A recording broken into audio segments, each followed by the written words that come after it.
Hello, I'd like to take this opportunity to welcome you to today's webinar on Break Fix Today, Manage Service Tomorrow, presented by Harry Brelsford and Mike Byrne. Before we get started, I'd like to touch base on a couple housekeeping items. First of all, I'd like to let everybody know that today's webinar is being recorded and will be posted to the SMB Nation website within the next 48 hours. I will be sure to send an email out to everybody so you know exactly where that's posted once we get it up. Also want to encourage everybody to ask questions, so be sure to use the questions feature within the webinar system, and we will be answering those questions at the end of today's webinar. Now I'd like to hand it over to Harry Brelsford to get us underway. All right. Well, thank you, Jennifer Hallmark. Hey, Jenny, by the way, loved seeing your daughter visit the office yesterday, so do that more often. That's good stuff. A lot of longtime listeners are aware that you recently had a baby girl, and so bring her back by for another visit. Folks, appreciate you taking time out of your busy day. We have fantastic numbers today. So I have to believe that everybody took a little R&R over, I'm going to call it the 4th of July week. I had the pleasure of going back home myself and getting off the grid and turning off the phone, and I hope you did, because speaking only for myself, I came back recharged, and I think other people listening today did the same, and they're engaged and attentive, and like I say, we have amazing numbers to talk about Break Fix Today, Managed Services Tomorrow. And you know what, with the Microsoft WPC conference going on in Toronto, today's arguably the 5th day if you count Sunday, but it's the last day of WPC in Toronto. We're covering it as well up on our site, and what you're seeing is exactly this conversation. You're seeing a conversation that is front and center about transforming yourself as an IT pro from break fix to MSP and to cloud. So you would almost think we scheduled this to be one of the WPC keynotes. So with that said, Mike, let's pretend you're on the big stage at WPC Toronto, and you're giving a keynote. Sir, good morning. How are you? I'm doing well. Thank you very much. Glad to be here.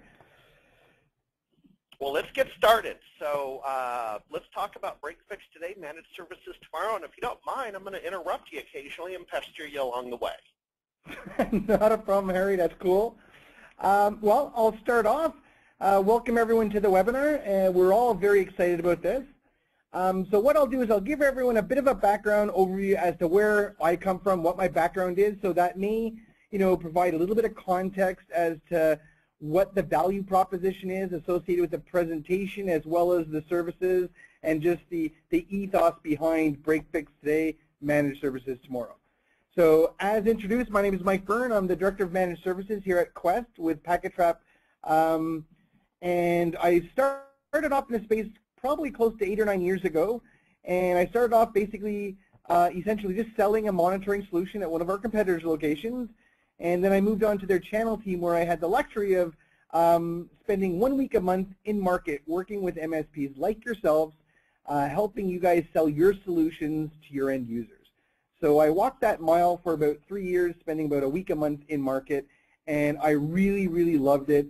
From my perspective, it was not a re-engineering change, but it was definitely a shift in how I was accustomed to selling, because in my sales career, I've always traditionally sold a product to a consumer, whether it be an RMM solution or, back in the early days when I was at Toshiba, I was always selling product. So, I know for a solid fact there's a clear differentiation between what we do in the MSP vendor space when we're selling you guys products and what you guys have to do in turn by selling a solution to your end users. You're the client, the small SMBs whose networks you manage. At the end of the day, they don't really care what type of monitoring solution you're using or AV or backup, as long as, they have peace of mind in your rolling. So from that perspective, I'm fully engaged, and I completely get the challenges you guys have. So post-channel, I spent the balance of my time in sales and sales management, as well as MSP-specific business consulting.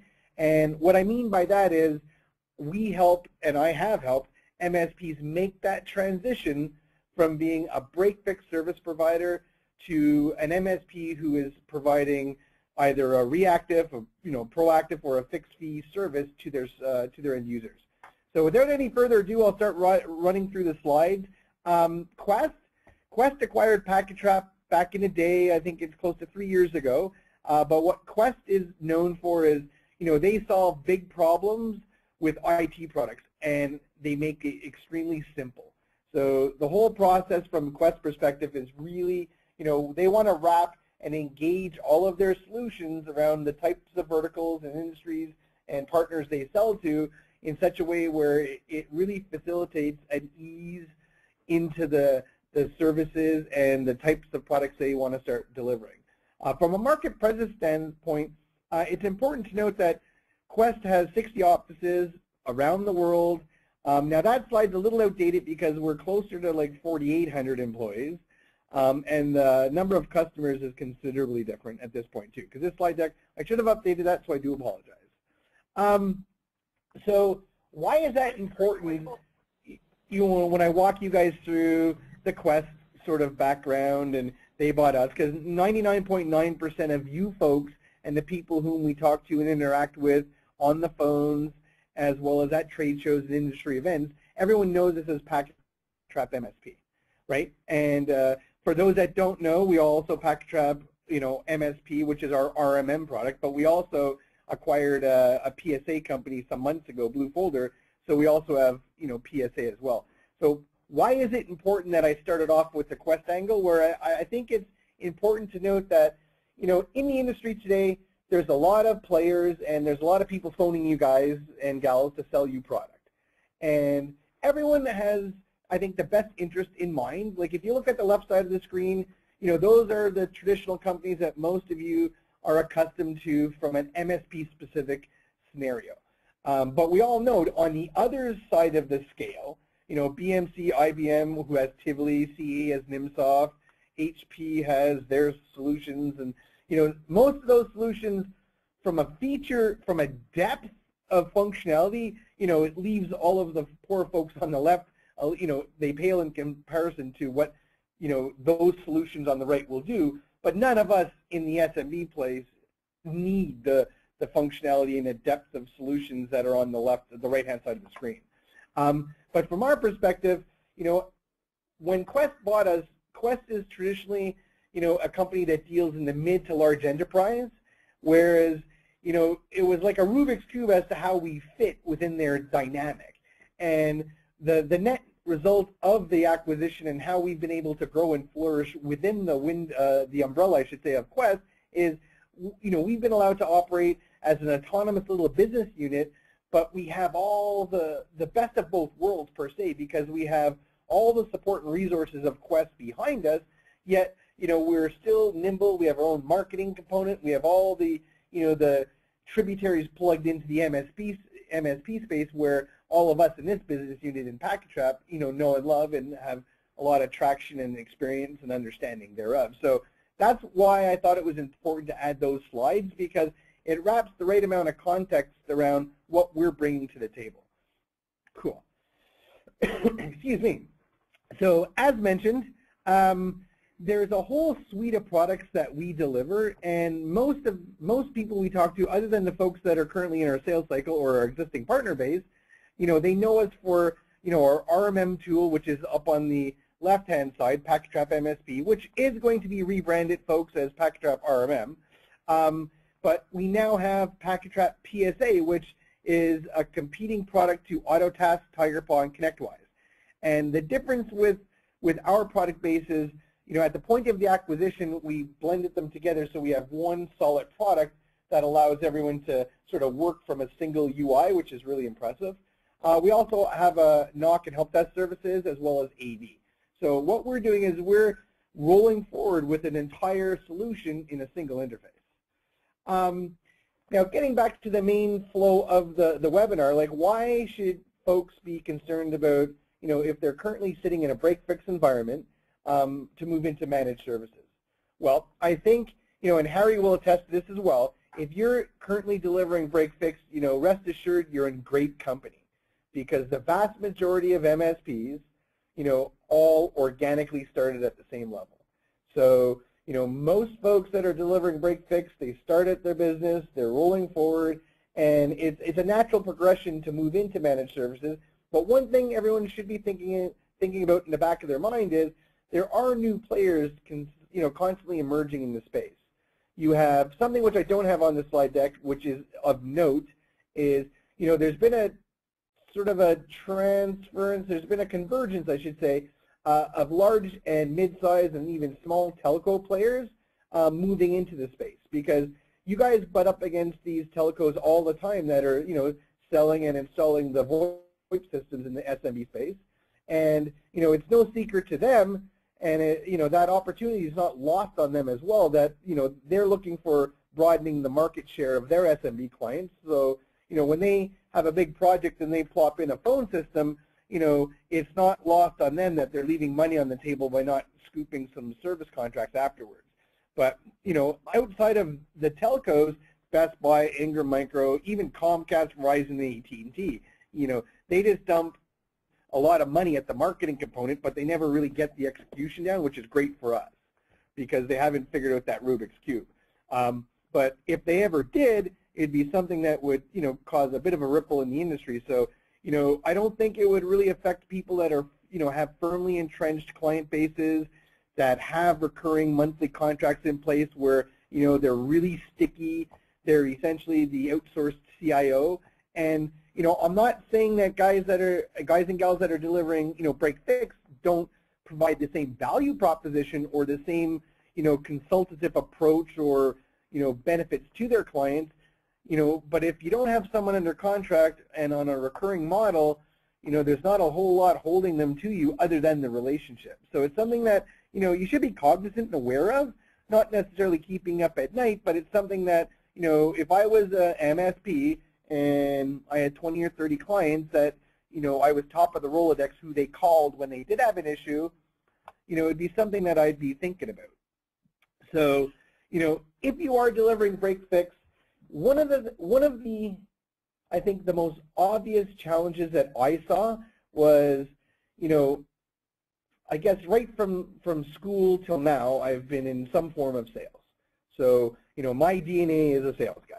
So I've risen to the point where I manage sales guys, but at the end of the day, I'm still a sales guy. Having worked with as many of you folks as I have, your DNA is your technical, and you guys do that really well.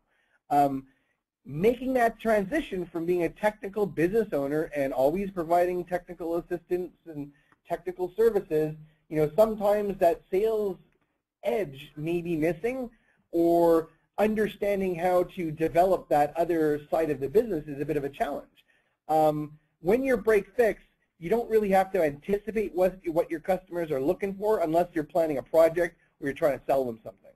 So let's assume that you're sitting there, vacillating and sort of wondering, maybe I should start delivering managed services.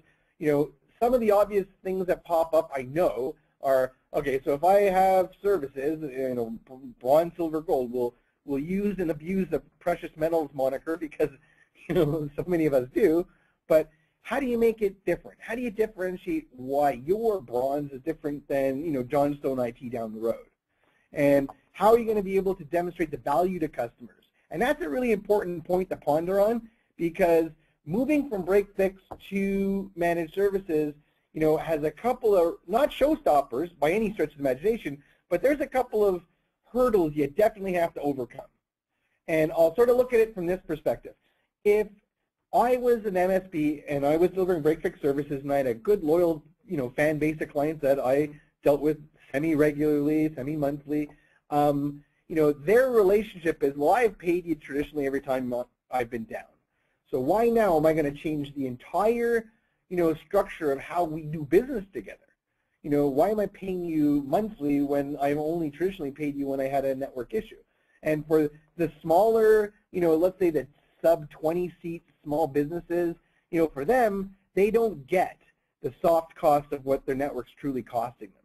So, it's something that you really have to think about, because they may not be mature, and, they may not understand why, you're trying to quote unquote sell them something. I'm doing the old Sky quotes here. But it's important to understand that if you're going to sell services, you're not going to resell whatever monitoring solution you buy. So if you partner with us or you partner with Enable or Kaseya or Level Platforms, you're not going to your clients and selling them Kaseya, PacketTrap, Enable, or Level Platforms. You're selling them peace of mind. Because again, at the end of the day, they don't care what you're using, right? So when you're developing your services and your SLAs, you have to make sure that, you look at your client base, you understand that there's a lot of different clients you're supporting, unless you verticalize your approach and you have nothing but like trucking companies or medical firms or legal firms. So each one of your solutions have to be 100% scalable. And you have to avoid the dangers of going out with a commodity-based monitoring-only solution, because now you've brought yourself down to the point where you have guys in cars that are quote-unquote, IT guys competing with you. So, commoditizing the whole space is essentially just, chasing the pricing right into the floor. So it's difficult. Which moves us to, what you really need to do. So you have to start thinking about developing a plan, because as it stands right now, the only thing you've done is you've been reactive and you're supporting folks. And even if you have structured blocks in place where you sell, someone a 20-hour block and you either draw down upon that semi-regularly or you just use it as a, when they need you, then you draw down upon it. Even in that type of scenario, we all know that's a cash grab, but it's a great cash grab, and that's kept many IT folks, in business. But, how do you implement a solution if you already have that in place? Well, it's really simple, right? So you got to sort of start thinking about that, what you're going to offer, how you're going to define all the different go-to-market strategies, who are you going to sell, how are you going to price it, how are you going to market it. And I'll be really honest, folks, in the years I spent in channels helping folks, I worked with about three MSPs a month, right? That was the minimum requirement for me to go in market. And I've worked with some really, really good MSPs, and I've worked with folks who struggled. Figuring out how you're going to price your services, how you're going to market your services, how you're going to, if you don't have a salesperson, hire to sell those services is a challenge. It's not a showstopper again, but it's something that you really have to give some, some thought to. So I'll move on to, if you're thinking about developing the model and you're thinking about all the challenges and some of the obstacles I talked about on the other side, on the other slides, think about it from this perspective. As it stands right now, we'll just say this is, Acme Trucking, a typical workday. So everyone's putting around, they show up in the morning, boom. They don't realize that the server went down at 6:45. But when they show up at work, they pull Hank out of shipping because he's the online gaming specialist, and he's been the go-to help desk person that the company at Acme uses before they phone you. So Hank staggers in, takes a look, and tries to poke around and realizes this is well beyond Hank's issue. So then that's when they phone you guys. So the big challenge from the small business owner's point is, they completely get frustrated at how long it takes you guys to show up or react once they make the call. But if we all are really honest with ourselves, we have to be honest with the fact that you folks don't have 5 techs waiting on a bench for the phone call, right?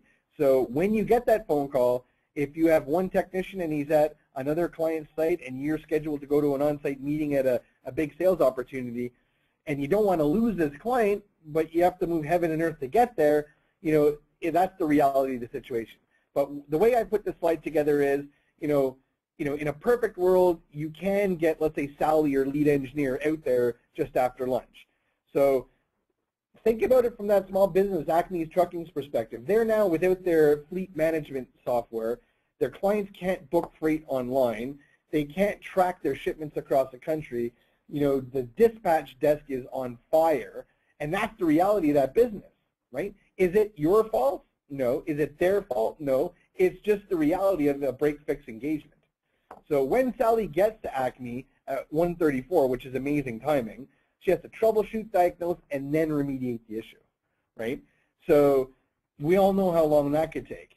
So the reality is you guys invoice Acme Trucking for Sally's time. And whether or not you travel, you charge travel time, we know that there's at least, 3 hours of Sally's time on site. So if your bill rate's $100 an hour, they get an invoice for $300. Is that the real cost of that entire downtime incident? No, but that's what Arnie or Chuck, the owner of Acme Trucking, associates that cost with, right? So this is where you have to really start thinking about the value proposition and why you should be motivated to move into managed services. Regardless of the type of SLA you're selling, whether it's reactive, proactive, or fixed fee, what ends up happening in the real situation is server fails. Instead of them pulling Hank at a shipping, when you guys show up, you have an alert saying XYZ has happened. You phone Acme and say, hey, based on our SLA, XYZ is going to happen, and this is how long it's going to take us to fix it, and you get a discounted bill rate if you're charging for above and beyond labor. And the value proposition associated, that's huge, right?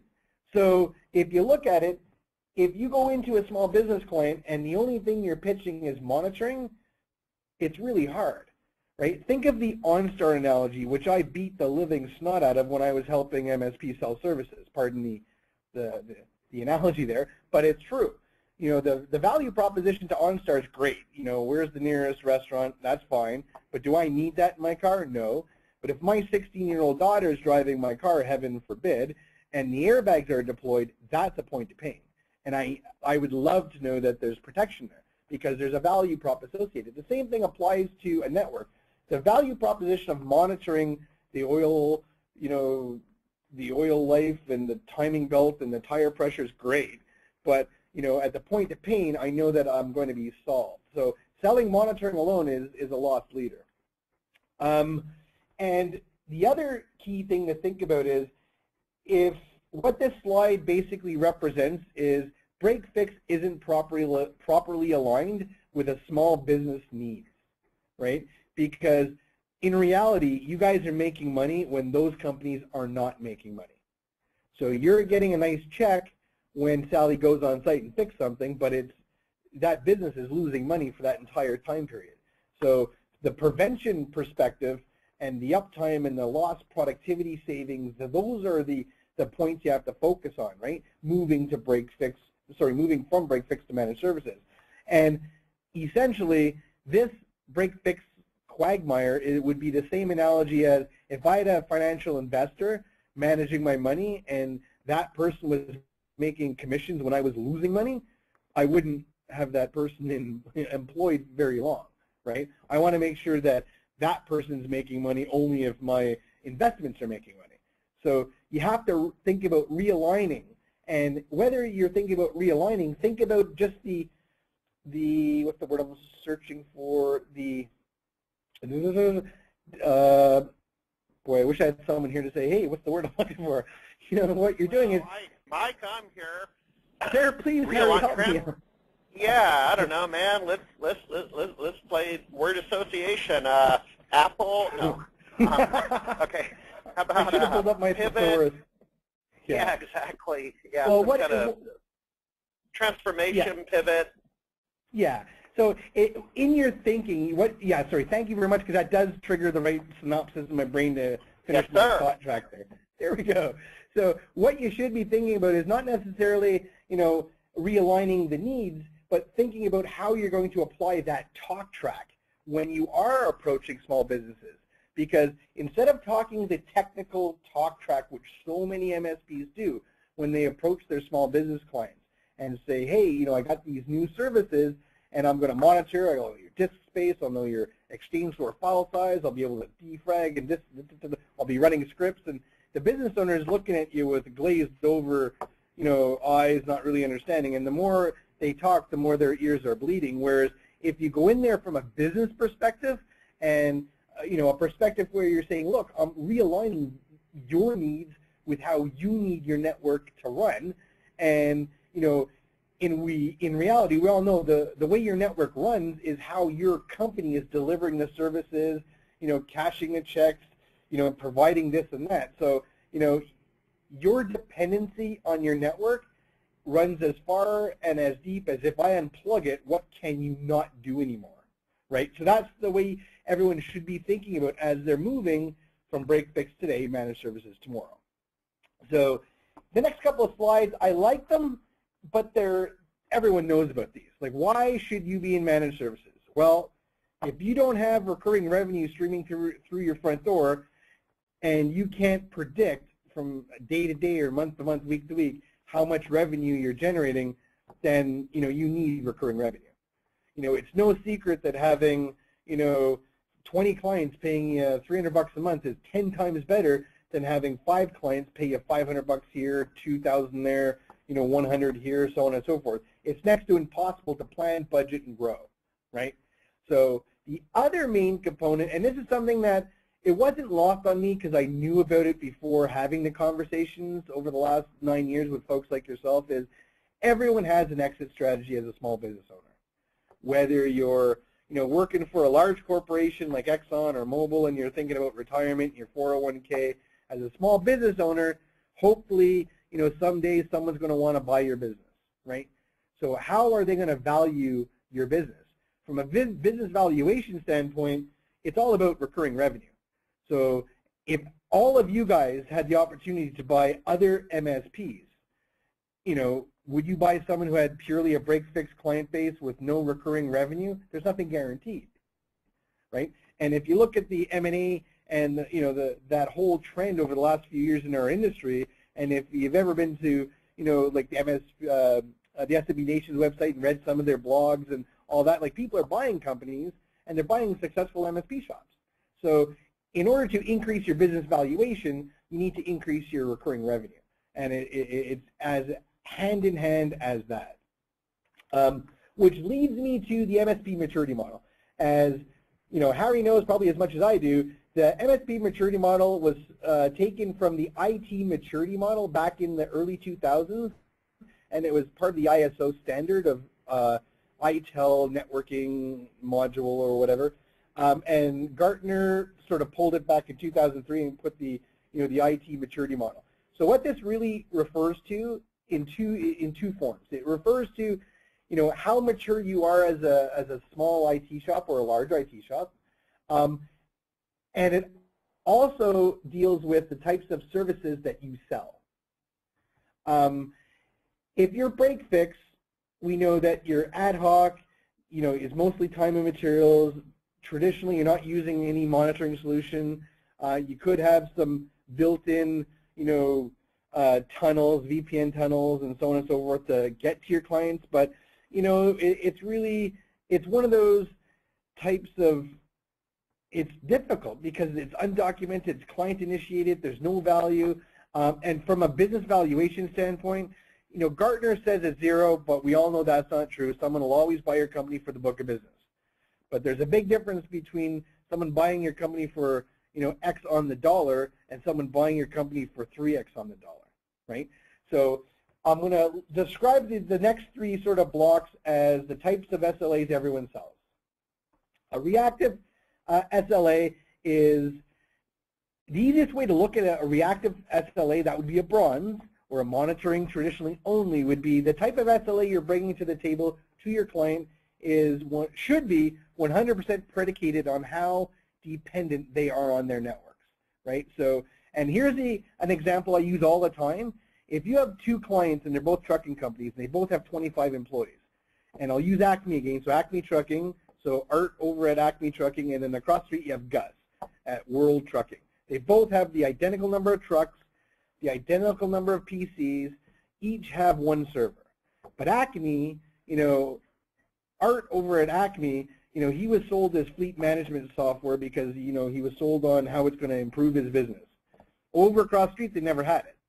So they have internet, they're using pop email, like they're just really not mature.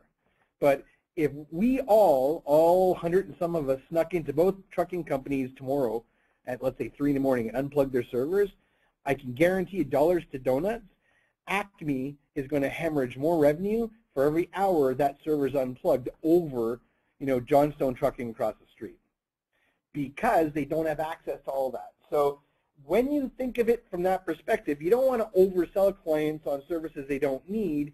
So when you're developing your SLAs, you have to keep in mind, like I mentioned on one of the earlier slides, think of the maturity of your clients, build your services that align to their business needs. So in a reactive SLA, you're configuring your monitoring solution, and I'll shamelessly plug our product at this point, Pack-A-Trap should be the product, you're configuring that product as a green light, red light type of scenario where your only call to action is when the product's telling you there's a red light, there's a flag, something's failed. The value proposition associated with an entry-level service, and this would be a service that would traditionally save the non-mature, trucking company across the street a lot of money. Because rather than them having to pull Hank or George out of their shipping department and do all this and spend a whole day where people are slightly impacted by productivity, you can react that much quicker. But the value proposition is you're going to be able to get the issue up, and it's going to take less time, so they're going to pay less for your hours of service. And what a lot of successful MSPs do is they bake in a little bit of a, let's say, an hour or two of a block of time onto their contract, so it takes care of that as well. In a proactive SLA, you're looking at the monitoring solution as red light, green light, and now we're introducing yellow. So you're now telling the monitoring solution, Pack-A-Trap MSP, to notify you as services, applications, and devices are trending towards failure.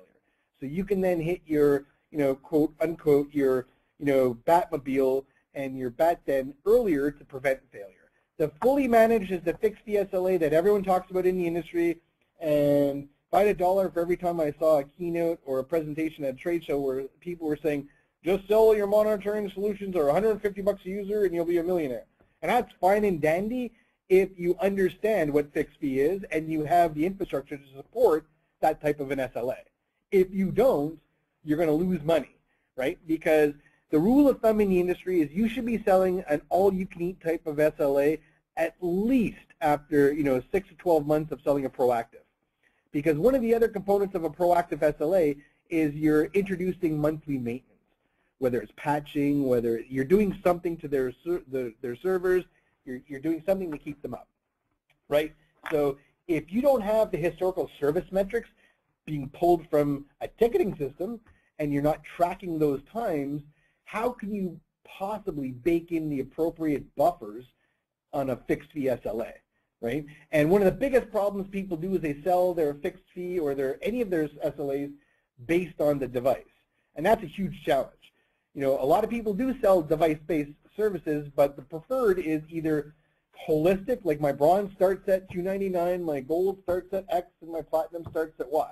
That's a great one. Or one of the fastest growing pricing methodology is per user, because it gives the end user, your small business client, a scale point. They know, every time I add a user, this is how much it's going to cost me. The challenge, and I've seen it so many times working with MSPs where, I've gone out on a four-legged sales call and we're pitching a service, and the inevitable point in the conversation pops up where the business owner says, "Oh, great, how much?"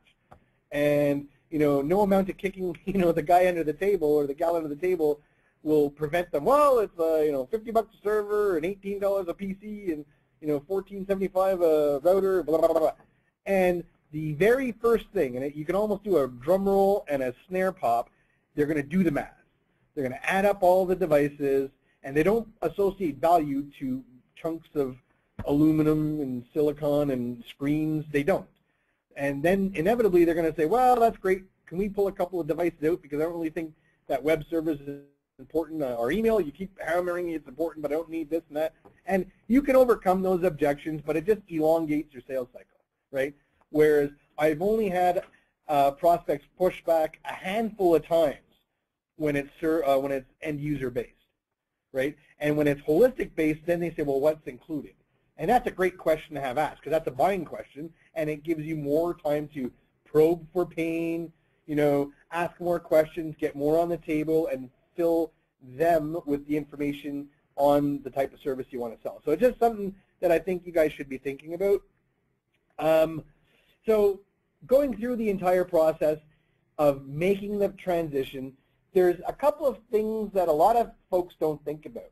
So regardless as to how you're traditionally supporting your clients, and forget everything I've just said up until this point, I would never in a million years of Sundays tell any one of you on the phone to deploy your monitoring solution at no charge. So I am not saying that, but what I am going to say is, by having the information being fed to you from the monitoring solution, it opens up sales opportunities for either upselling on projects, giving your clients advance notice of, hey, look, you don't need it now, Mr. or Mrs. Small Business, but, in 3 months, your server is going to need an upgrade on X, Y, and Z. How do we know that? Well, here's the report. So I'm not hitting you with it now, but from a budgeting standpoint, I'm giving you a little bit of time to plan for that project. So it's something that, now let's take a look at having a bronze, silver, or gold in place. Not only are you not trading the existing revenue you're generating from them for a new service, what you're doing is you're plugging in the type of service, but you're expanding the revenue. You're casting a much wider revenue net on every client you have, right? So if you have a block of clients with if you have sold the blocks to all of your clients, you can now leverage all the monitoring metrics to draw down upon those blocks quicker. So that's generating more money. You're increasing your technical utilization rates by allowing, scheduling to take place now. I'm going to have, Sally do nothing but the heavy lifting on the scheduled routine maintenance.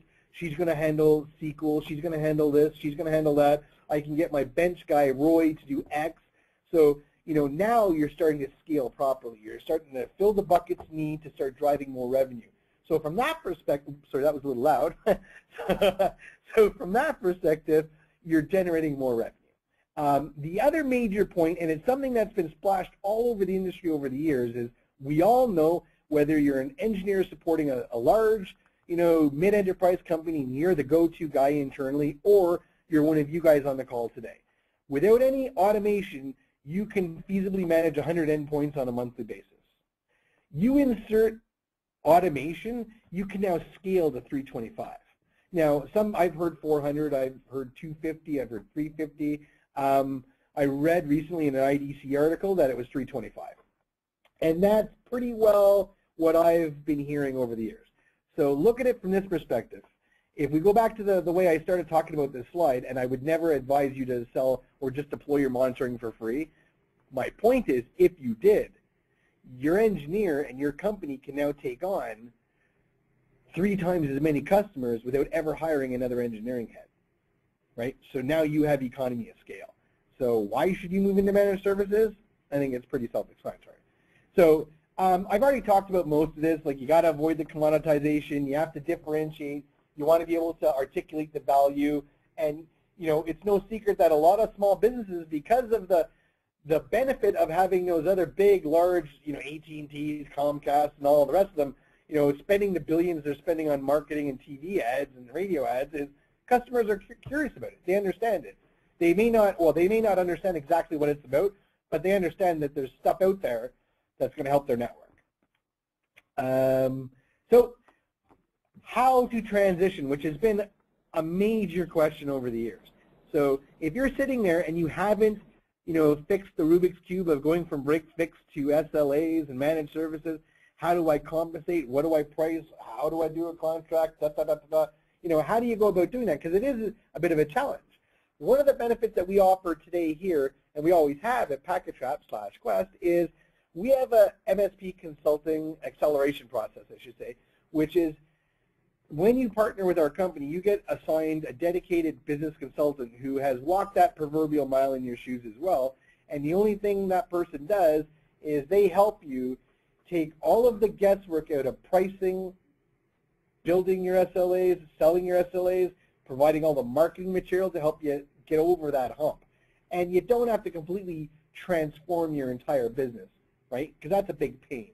So, understand, and this goes, I would say, for all of our, specific competitors as well as all the peripheral vendors in this space that sell directly to you guys and you guys only. We spend 5 days a week, 8 to 10 hours a day, sometimes 12 at the end of the month of our quarter, talking to no one else but people like yourself. So anyone who has spent more than 2 or 3 years in the industry has logged a lot of time and has a lot of industry-specific understanding of what it is to be one of you guys and what pain points you guys go through. So all of that thought process has been baked into our acceleration process to take the pain and all the complexity out of transforming from a break-fix today, managed services tomorrow. One of the key pieces that you have to think about if you're an MSP is, and it's a bit of a shameless plug, but it's relevant, there's all kinds of things you have to think about from an IT service delivery standpoint. So that's where you guys shine, right? Because you guys are and have been, immersed in workstations and servers and backup and networking, like the peripheral bandwidth and, web surfing and all that stuff, and virus security and networking. That's the stuff you deliver, right? IT service management on the back end, and it's something, if you don't have a ticketing system, or traditionally it's called a PSA, Professional Services Automation, you should be thinking about it because, reporting, dashboards, invoicing, billing, scheduling, tracking, all that stuff is really, really important, right? One of the biggest complaints I've heard among many from small business owners like yourself in the MSP space is, it's such a drudgery doing invoicing, Friday nights, Saturdays for 4 or 5 hours, and getting that out. And if you don't get it out, it just elongates how long it takes you to get paid. So, one of the benefits of having a ticketing system in conjunction and in unison with your RMM solution is, as Sally is performing X at Acme Trucking, when she finishes, it automatically pops up so if it's outside of the scope of your SLA and they're going to be billed, it's billed. And the other upside is, if it is baked into the SLA and it's covered, you're now tracking those service metrics. So it's really important to think about, your managed services business as in a three-dimensional standpoint, right? Because even scheduling, if you're let's say you're really growing and you've got some nice growth and you have a lot of projects, which is a hassle, but it's a good hassle to have, being able to track everything in conjunction with what you're already doing is just it's a heaven sent. Like it's really, really good. So without any further ado, Harry, I think that ends my presentation, my slides, and I, like you, are probably more than chomping at the bit to get at the questions. Yep, absolutely. So thank you very much, Mark. Folks, be sure to use your chat feature to submit your questions. Like I say, great audience today. Appreciate the time you've taken. And Mark, it just, like I say, I think we'd almost planned it. It couldn't be more timely with a lot of the messaging coming out of WPC up in Toronto. With there's the transformation conversation occurring, and it occurs not only with what you presented today, but also today we've kind of talked about business models and practices and those changes, but as everybody on this call knows, there's also the shift in the technology that's occurring with it going to cloud, and how are you going to play in that? So pivotal times, I mean, it's the topic of the day. Now, with that said, Jenny, come on back on the air, and let's knock out a few questions that we've accumulated along the way. I have one or two myself, but Jenny, what do you got in the hamper? Perfect.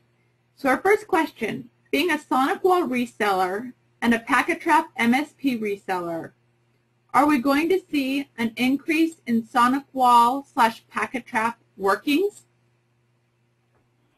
Great question, and I think we all know where that question's coming from. Absolutely. There's the development roadmap has really broadened over the last month in terms of what roadmap items are being baked into our future development tracks. So I guess the short answer is absolutely. That's something that we were talking about when the speculation was flying around. Yeah, so the answer is yes. Now, while we're waiting, Jenny, for your next question, like Harry, you brought up a really good point, which I didn't talk about in the slide deck, but I think I'll just spend like less than 30 seconds talking about. For the last few years, a lot of people have been struggling with how to adapt to the growing cloud and how do you fit in the cloud world. But one, and I don't have the silver bullet. I know there's a lot of really successful ideas and concepts and methodologies. One thing to think about, though, is, the small business owners today, if we were to take a snapshot of the age demographic, I would hazard a guess that most small business owners are, from 30 to 55, right? If you look at what's coming down the pipe in the next 5 to 10 years, these are the kids that we all look at now that are still in high school and university and, leaving university that are 10 times more computer proficient than we are and are adopting all the new latest and greatest cloud-based services and so on and so forth, which is clearly taking the onus and pressure off a network per se in devices, right?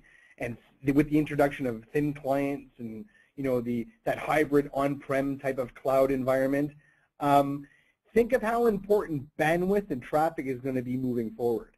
So as you're thinking and mulling over moving into the the new cloud-based industry and what's happening in the market, you just think about the pressures of what hosted applications are going to put on small business environments from a WAN and a LAN perspective, and if you have multiple offices all sharing applications and stuff. So think about the cloud because it's here and it's definitely arrived, and think about how you're going to adapt your services moving forward. And you guys are all in a great situation and a position if you haven't already moved into managed services, because you can start thinking about that now. And as you make the transition and you're talking and dealing with whomever is helping you make that path, incorporate those types of challenges and pain points into your SLAs, because when you're talking to your business owners today and in 3 years from now, it's going to be 10 times more relevant than some master MSP 5 years ago slinging hardware as a service, right? Even if those were the top dogs in the industry 5 years ago, they are not going to be the top dogs in 3 years from now. That's right, Mike. And I'll two quick comments, and we'll let Jenny get back to the queue. But 2 quick comments. I also meant to mention in the telecom participation, that's absolutely true. We have a niche over in telecom, and I saw an ad the other day, CenturyTel, that wasn't on your slide. You might want to. I know you know who they are. You might, for everybody, take a peek at what they're doing. But they were actually advertising on TV the word MSP services, and so it's just really validated everything you're talking about. And the telecoms are the bandwidth component, so absolutely. Jenny, let's jump back in. I bet we got a bunch. We got about 10, 15 minutes left. Sure. We've got a question. What about SpiceWorks? What about SpiceWorks? Yeah. Well, they're really nice people out of Texas. Yeah. I've dealt with a few of their sales guys. Yeah.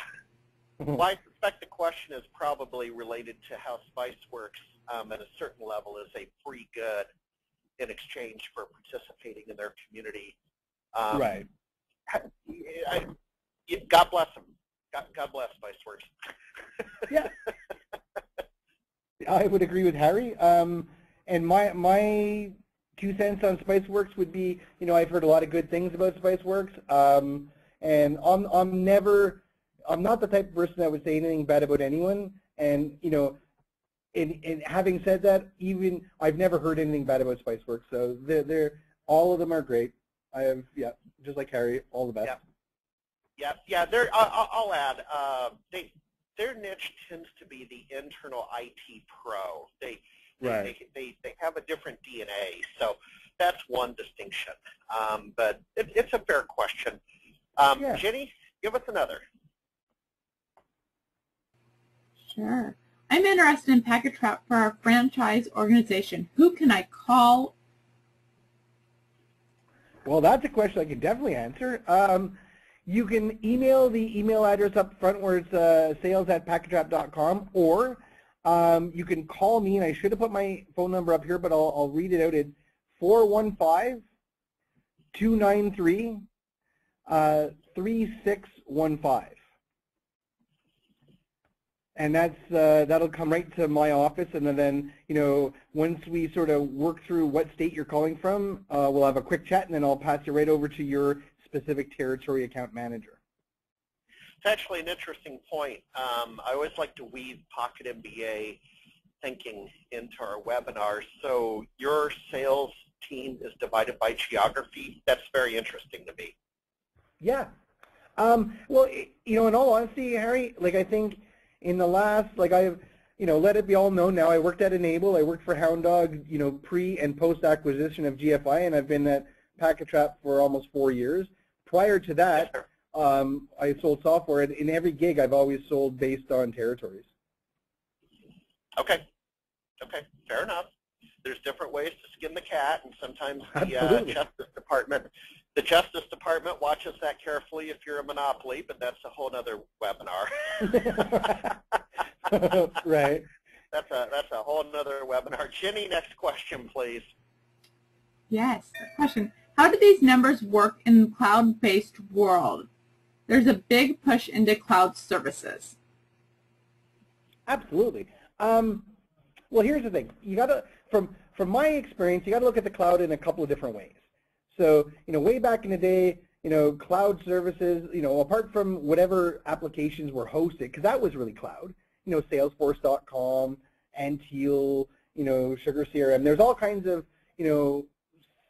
SaaS-based applications. So, but in a small business environment, if you look at what a small business owner is doing and what applications they're leveraging, some of which are on-prem, they're on the server, or it's a desktop application, or so on and so forth. But from your perspective, the numbers are identical from an SLA perspective. So like if we go back to bronze, silver, gold, you're still selling them the same type of service. The only difference is you're focusing on different areas that ensure that you're maintaining whatever cloud services they're delivering, right? So you can have a 25-seat environment, and let's say everything's in the cloud. They have they're using Salesforce.com, a hosted fleet management software, and I just use the trucking because I'm very familiar with trucking logistics companies, and they have a hosted accounting package, so on and so forth. So they don't have much running on their server, and they're using hosted Exchange and even Microsoft 365. So now these folks are 100% cloud. So how are you relevant? Let's go even one step further. They're all thin client based, and they virtualize one server on site. So what are you going to do, right? So, and that's rapidly emerging as a small business in the in our era. So how are you relevant? Well, what would happen to that environment if you had 4 people streaming Pandora, 3 of the salespeople, watching YouTube videos, and all of a sudden, you're doing some other huge, migration, the backup starts streaming. Well, their network's going to come to a screeching halt. So, that's the way you have to think about, an ultra cloud-based small business. But most small businesses haven't got to that point where it's, a hybrid, heavily weighted on the on-prem type of applications and services and stuff. But the thought process is the same. I think that in the future years to come, like pushing 5 to 10 years out, MSPs are going to have to start delivering cloud-based services and having with an application whose foundation can track usage, monitor flows, which Packet Trap is perfectly designed to do. But that's where I think everyone should start thinking about a cloud environment, because it's here in a lot of the enterprise and mid-enterprise environments. That's what it actually looks like. So that's how you start adapting the numbers. The value proposition doesn't change. The only difference is the value proposition today is I want to monitor your servers and patch your servers and monitor your desktops. Whereas in the cloud-based environment, monitoring a server is great, but it's not, knowing what web flow and how to track your packets and, and I'm not just saying that because it's a play on Packet Trap, but it's reality, right? Pinpointing the bottlenecks on the WAN and the LAN is huge because that directly impacts their user experience with those web-based applications. So, sharpening your pencil on managing the network peripheral devices like routers, switches, firewalls, and stuff like that is becoming really relevant. Mike, I have a question off of Twitter, so this is pretty cool. This is coming from Julian out of the UK. Thank you, Julian. He says 2 things. He says, really good webinar, by the way, really useful and confidence inspiring to help make a move to more MSP and less break fix. He also goes on to say, and here's his question, Harry, I'm watching from an iPad, so I can't ask a question, it seems. Can you ask packet trap about UK coverage, support, and pound sterling billing. He used the currency symbol for his currency. So UK coverage, support, and billing in the UK with their currency. Mark, what do you know to be true? Mike, Or absolutely. Mike, We have. Mike, sorry. Thank you, Mike. It's all good. More all coffee good, needed, man. Absolutely. We have, and that's where, if we go back to the early slides, like Quest has a heavy presence in EMEA, the APAC, Latin America. Our office in used to be Maidenhead, just northeast, I think, or northwest of London, but it's now in Cork, Ireland. So we have a technical resource who can actually support Packet Trap MSP. We also have a support desk here that actually mans the same time zone in the UK for like our solution architect, or for the heavy configuration and lifting. So we do that, as well as pricing. We've been selling into the UK for over 4 years now, so we can definitely accommodate that. Okie dokie. Well, let's do a sanity check. Yeah, Jenny, let's take just a couple more, about to hit the top of the hour. Let's rock, Jenny. Okay, one of your slides mentioned backup management. What backup clients does it integrate with? Does Packet Trap integrate with? Was that the question? Correct. I'm assuming yes, so I'll just add. So we have full support for Axient, so we integrate with Axient, but we also have we can pull all the metrics from most other BDR solutions. So that's one of those confusing questions where it requires a little bit more of a Q&A before I can really respond, because integrate, like how do we integrate per se? Like, can you access all the BDR solutions from our dashboard as you can with our AV? No. So it depends on different levels of integration, but I think the value proposition is, can you get the metrics from your BDRs? And the answer is yes.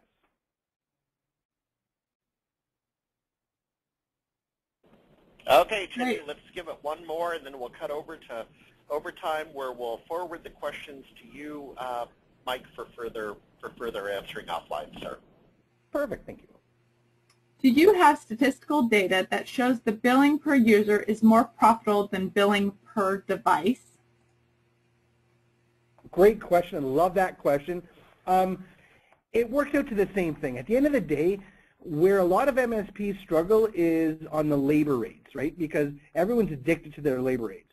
So you know that if you're paying Sally a fully loaded burdened hourly rate of $20 an hour per se, and that's including benefits, taxes, and whatnot, you're typically, you're trying to 3x cover her costs and whatever else you've baked in.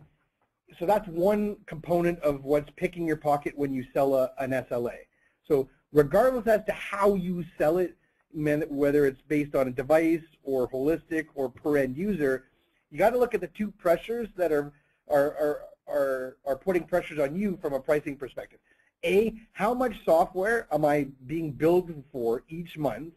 So if you're selling AV, BDR, and you have a monitoring solution and a ticketing system and 3 other tools, how much are you spending a month for all that? So you have 2 solid fixed hard costs, software and labor. That's it. So when you develop your SLAs and you figure out how much labor is baked into your bronze, how much labor is baked into your silver and your gold, and the same thing for how much software am I using for each one, how much is going to be options, like am I going to include backup and AV in all my solutions, or is this going to be something like an a la carte list I sell as an add-on? But at the end of the day, when you know how much labor and how much software is baked into the cost, you assign your margins and you flatten everything out, so you know that you're making 50% off every contract you sell per se. It doesn't matter how you divide your selling methodology, because at the end of the day, that's just a sales ploy. It's a tactic, right? And that can, I've had the arguments either way, and I will never argue to the nth degree on this with people, because if people are completely attached to selling at the device level, God bless them, they'll make money, and at the end of the day, they'll make the same amount of money as someone selling either holistic or per user-based pricing SLAs. My point on that folks, was it's just a lot easier to sell because I've never had, well, I've had a handful of, small business owners say, whoa, okay, well, can we take 4 people out of that because they're just in the dispatch team and I don't really need them and they're not really, instrumental or important to our business here. And overcoming that objection is one rebuttal. Done. And the business owner gets it, oh no, I understand.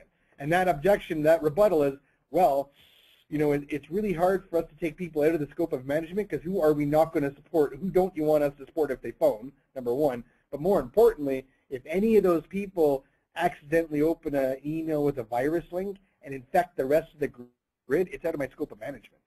So therefore, we just don't sell services that way. Theoretically, the same argument applies to selling device-based, but it elongates the rebuttal. So from a metric standpoint, I don't have metrics that say either is more profitable, but I can guarantee you this, selling it, one's a lot easier. Yep. Okay, Mike, well, I'll tell you what. Let's do a little bit of a wrap-up. Or Jenny, go ahead. One more thing. Mike, can we get you to restate your name and your phone number and how people get a hold of you? We've had lots of questions. People missed that. So just if you can restate that one more time so we can make sure everybody got it. Sure. What I'll do right here is I will, so there's my phone number, 415-293-3615. And my email address specifically is mike.byrne, B-Y-R-N-E @quest.com. So that's how I can have it specifically. Excellent. Well, thank you very much, and thank you, folks. A little bit of a wrap-up here. First of all, we have a thank you from Julian Wilkinson at Ginger Incorporated Limited back in the UK. And Julian, I just want to have a great Olympics coming up in 3 weeks. So have 17 days. So have fun with that one. And thank you for listening from the UK. He goes on to say he will email you to get pricing guidelines for the MSP and RMN side of things, etc. So really appreciate the engagement. Folks, a little bit of housekeeping as always. We have our fall conference, 10th annual SMB Nation Fall Conference coming up where, guess what, Packet Trap and Quest are going to have a significant presence that we're not quite ready to announce yet, but keep your eyes on email and Twitter and Facebook. And you'll see some happy times ahead between our two companies in terms of having a little bit of fun and making a bunch of noise at the fall conference, October 12th through 14th in Las Vegas, the 10th annual. And then I would also like to give a shout out to another side of the aisle over at SMB Nation. Today we launched our Pocket MBA program that teaches MSP fluency in 12 weeks for a lot of the types of you listening. Mike, it dovetails to a lot of the conversation we had today about being the solution salesperson, elevating your game. Folks, that's at mypocketmba.com. We launched that about 6 hours ago, so have a peek. Mike, thank you, sir. Your information is on the screen. I know we have excited parties wanting to reach out to you, and we've gone just a couple of minutes over, which is fine, but we better get everybody back to work so you don't get in trouble with the boss. Thanks a lot, guys. I've really enjoyed myself once again, and all the best, everyone. All right. Have a great day, folks. Goodbye.